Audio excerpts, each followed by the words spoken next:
আসসালামু আলাইকুম ওয়া রাহমাতুল্লাহি ওয়া বারাকাতুহু। সুপ্রিয় দর্শক, আপনারা সবাই কেমন আছেন? আশা করি সবাই ভালো আছেন। রাইসিয়া গ্রুপ ফার্ম থেকে আবারও চলে আসলাম আপনাদের সামনে আরেকটা ভিডিও নিয়ে। অবশ্য আমার এই ছোটো খামারটার জন্য সবাই দোয়া করবেন। কেউ খারাপ নজরে দেখবেন না, যারাই দেখবেন মাশাআল্লাহ বলবেন। প্লিজ আপনাদের কাছে একটা অনুরোধ। আর আমার ভিডিওটা যদি ভালো লেগে থাকে অবশ্যই লাইক, কমেন্ট, শেয়ার করবেন। আমার ইউটিউব চ্যানেলটাকে আপনারা সাবস্ক্রাইব করে দিবেন ইনশাআল্লাহ। আমি এই যে আমার এই সাদা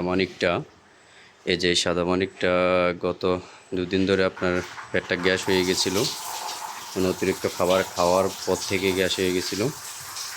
আর এটা আমাদের কালামানিকের বাছুর, এটা সে সাদা মানিকের বাছুর। অবশ্য আপনাদের সামনে তুলে ধরি।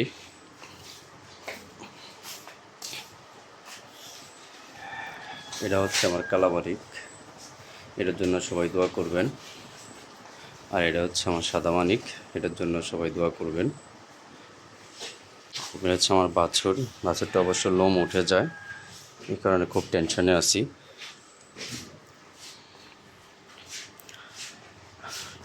অবশ্য আমার ভিডিওগুলো দেখতে থাকেন। আমি দানাদার খাবার দিয়েছিলাম, তো আপনার দুধের যে খাবারটা এটা আমি ভিজিয়ে রাখার পরে এরপরে আমি খাবারটা দিয়েছিলাম।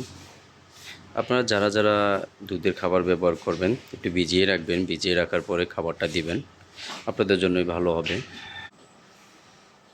ইনশাল্লাহ। আমার এই খামারটার জন্য সবাই দোয়া করবেন, আমার এই বাছুরটির জন্য সবাই দোয়া করবেন। আপনাদের কাছে একটা অনুরোধ। আর আমার ইউটিউব চ্যানেলটা যদি আপনাদের ভালো লেগে থাকে অবশ্যই লাইক, কমেন্ট, শেয়ার করবেন। আমার ইউটিউব চ্যানেলটাকে আপনারা সাবস্ক্রাইব করবেন ইনশাল্লাহ। আর বাজারে যদি যারাই আমার মতো ছোটো খামারি, তারা গরু দেখে শুনে কিনবেন। অনেক ধোঁকাবাজি চলে ওইখানে। আপনার যে ব্যাপারী কোন যেটাই কোন, অনেক ধোঁকাবাজি দিয়ে গরুগুলা বিক্রি করে। আপনারা দেখে শুনে গরুগুলা নেবেন।